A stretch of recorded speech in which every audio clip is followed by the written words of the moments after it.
Thank you for joining me today. My name is Jen Linehan, Associate Professor of Urologic Oncology at the John Wayne Cancer Institute in Providence St. John's in Santa Monica. I'd like to discuss today the current treatment options and future treatment options of upper tract urothelial carcinoma, and in doing so, address some of the unmet needs in treating upper tract tumors. My disclosures: I am a site principal investigator for the Olympus trial and on the Scientific Advisory Board. Let's start with our current treatment options for upper tract urothelial carcinoma. So upper tract is relatively rare and constitutes maybe 6,000 to 8,000 cases yearly. And it seems like we have many options and treatment choices for these patients, but we are really limited sometimes by the technical aspects of treating tumors endoscopically, getting biopsies, and even more important, most of our diagnostic tests are often inadequate. So as for our treatment options, we have watchful waiting, we have nephron-sparing procedures like ureteroscopic ablation, percutaneous resection, intracavitary therapy, ureterectomy, and more definitive therapies like radical nephroureterectomy, and sometimes systemic chemotherapy or even immunotherapy is needed. How do we choose the best treatment? We assess the location of the tumor, which can be in the upper or lower pole of the kidney, and that greatly affects our accessibility to get to the tumor, the ureter, whether the patient has bilateral disease, a solitary kidney, the size of the tumor, the numbers of the tumor, and of course the most important thing is the low grade or high grade for upper tract urothelial carcinoma, the number of recurrences, the imaging, whether we can see any evidence of invasive disease, the patient's kidney function, and their comorbidities. This is the prognostic algorithm for the European Association Upper Tract Urothelial Guidelines that was published in 2017. So in choosing the best therapy, we often assess the prognostic factors for the patient. Some of the more important issues are whether there's hydronephrosis, the neutrophil to lymphocyte ratio, and the systemic symptoms like hematuria, weight loss, or night sweats. When we look at our post-operative factors and risk stratification, hopefully soon we will be depending more on molecular markers that will help guide our management strategies. These are the current NCCN guidelines for upper tract tumors. The NCCN guidelines are separated by anatomy with the renal pelvis versus the ureter. And depending on where the tumor is, and of course whether the tumor is high grade or low grade, then depicts our treatment strategies, which of course is endoscopic management versus radical nephroureterectomy. Similarly, the European guidelines also not only risk stratify the tumors by low risk and high risk, but then use the anatomical location like the ureter versus the kidney to help demonstrate which treatment is best for the patient, and if those patients are low risk or high risk. For example, in the ureter, if the tumor is in the mid or proximal ureter and a patient's low risk, segmental resection or endoscopic resection is reasonable. If the tumor is high risk, of course, we always default to radical nephroureterectomy with lymph node dissection. Can we consider watchful waiting in our patients? As a urologist, we're all familiar with active surveillance for renal cell carcinoma, prostate cancer, but are there good candidates in low-grade upper tract tumors for surveillance? There are patients who have low-grade, non-invasive, low-volume disease who do not exhibit symptoms of their cancer, patients that don't have hematuria, ureteral obstruction, hydronephrosis. Patients that have bilateral disease also may make good candidates for watchful waiting that have significant comorbidities or even already long-standing renal impairment. But what is the risk of watchful waiting? And that's really what we have to counsel our patients on. So this was a study by Peter Schulman, and he presented his data from the SEER and NCDB databases in February 2018 on patients that did not undergo definitive treatment.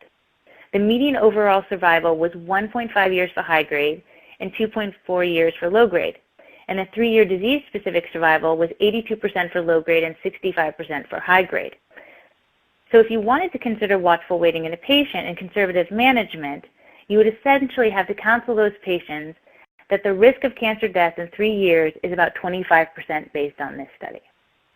So this has led many investigators to form new algorithms to treatment which incorporate all factors including preoperative and postoperative as well as patient general health status. This algorithm from Petros et al. In Urologic Clinics of North America is a comprehensive assessment which has incorporated even conservative management strategies. So again, in this algorithm, we do look at our diagnostics, which of course are important in depicting whether cancer is low risk, high risk, low grade versus high grade. And then of course, whether the patient has solitary kidney, renal insufficiency, whether the tumors are bilateral, and whether this patient is a poor candidate for dialysis or transplant. And based on that, you can go to endoscopic management and possibly even surveillance. But if this patient has normal renal function and normal contralateral kidney with only one-sided upper tract tumors, if the patient's low risk, again, you consider endoscopic management and surveillance. Of course, for most high-risk tumors, the radical nephroureterectomy is the gold standard of care. So what is the future for low-grade upper tract urothelial carcinoma? There is a study done by Uphill in the World Journal of Urology that demonstrated that over 80% of patients with low-grade upper tract tumors are treated with radical nephroureterectomy. Most urologists would agree that for a low-grade tumor, this is an overkill for procedure, and that some of these patients could have been managed endoscopically. But oftentimes we can't get to the tumor endoscopically, or we can't feel that we've completely treated the tumor, and in concern for any aggressive disease that's left behind, often convert to radical nephroureterectomy. Most of the time we're seeing upper tract tumors, it's in patients that are over 70 and may already have some baseline renal dysfunction. The second study presented here is from the British Journal of Urology, and that shows that there is a significant decline in GFR after radical nephroureterectomy. In the patient with normal preoperative GFR, it decreases by 1/3 after radical nephroureterectomy and does not show evidence of recovery over time. The future of treatment is not only about options that are kidney sparing, but about understanding what are the systemic options that we have as well.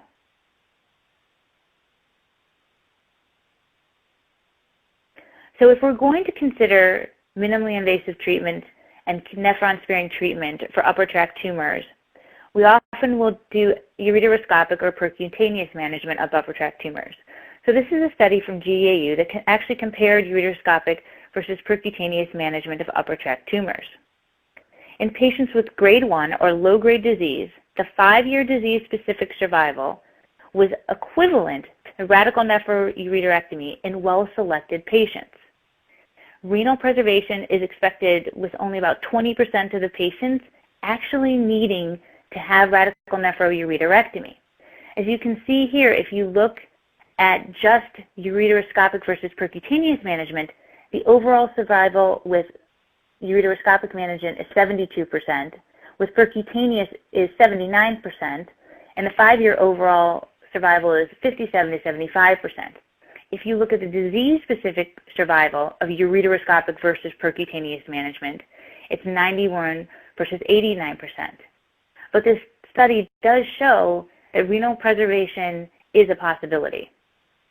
But what are the difficulties with ureteroscopic management? This often limits what we're able to do and how we treat the patient that may lead us to end up doing a radical nephroureterectomy. And this is often a technical difficulty because the ureter is small, we don't have adequate scanning, the biopsies are small and often not reliable, the tumors may be small, may be sessile and difficult to biopsy. We find that laser ablation doesn't really work for all patients, and the rates of recurrence, even in low-grade tumors, can be high. But what are the difficulties we see with percutaneous management? Oftentimes patients will have bleeding, difficulties accessing the renal pelvis, incomplete access to the kidney, and there is concern for tract seeding and tumor spillage. So the unmet needs for low-grade upper tract tumor are, number 1, we need to improve our clinical risk stratification. 2, find better surveillance strategies, which are probably the most important on this list. And 3, we have to find reliable intracavitary chemoablation, and 4, improve systemic therapy, like the role for systemic immunotherapy. But the biggest challenge with low-grade upper tract tumors is with kidney preservation comes the greatest risk of recurrence, which can be 30 to 70%. So oftentimes the biggest challenge is the risk assessment and the diagnosis of the tumor. There are more definitive technology that's coming out to help us understand the patients which are high risk and the patients that are low risk. There are new imaging techniques like endoluminal ultrasound, narrowband imaging, and photodynamic diagnosis. There are also real-time pathologic assessments like optical coherence tomography.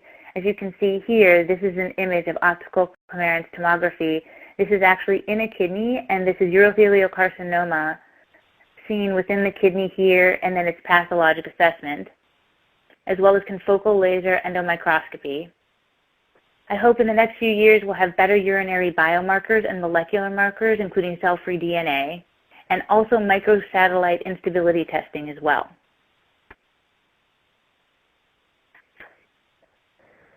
But again, one of the biggest challenges that we face, even with low-grade urothelial carcinoma, is can we combat recurrence?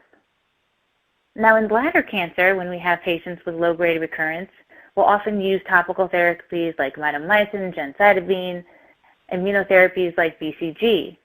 But traditionally, these haven't worked as well in upper tract tumors, and part of that has to do with the anatomy and actually getting the topical therapy into the kidney.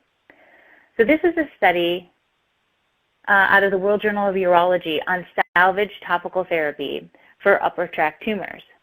So they had 17 patients that got second-line salvage topical therapy with a median follow-up of 36 months. 44% of the patients received the salvage topical therapy for refractory disease. 56% received it as reinduction. The patients with carcinoma in situ that were unresponsive to the initial topical therapy went on to receive salvage topical therapy, of which 20% of them responded. Most patients recurred or relapsed following the initial topical therapy and received salvage topical therapy for papillary tumors with a response rate of 62%. So this does show that there is some benefit to salvage topical therapy or even topical therapy at the time of ablation. Another study was done looking at intracavitary therapy for upper tract urothelial carcinoma. Now in this domain, BCG is used most commonly, but other agents have included the mitomycin, thiotepa, and adrenomycin. Usually this is done through an anterograde installation with a nephrostomy.